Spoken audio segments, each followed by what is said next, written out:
এক এলাকায় কতগুলো ইঁদুর থাকতো। একটি বিড়াল সেই ইঁদুরদের উপরে অসহ্য জুলুম নির্যাতন করত। বিড়ালের এই জুলুম নির্যাতন সহ্য না করতে পেরে সমস্ত ইঁদুর একত্রিত হয়ে মহা সমাবেশ ডাকলো। তখন সকল ইঁদুর মিলে বলতে লাগলো, আমরা আগামীকালকে সবাই একসাথে ওই বিড়ালটির উপরে হামলা করব। কেউ বলল আমি বিড়ালের পা ধরবো, কেউ বলল আমি ঘাড় ধরবো, আবার কেউ বলল আমি বিড়ালের লেজ ধরবো।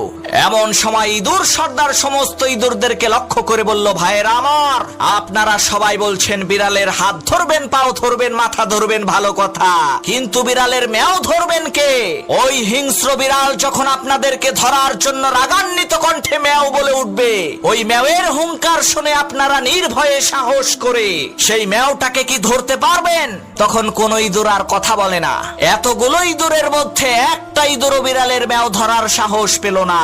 তখন ইঁদুর সর্দার বলল, বিড়ালের ম্যাও ধরতে না পারলে তার সাথে যুদ্ধে লিপ্ত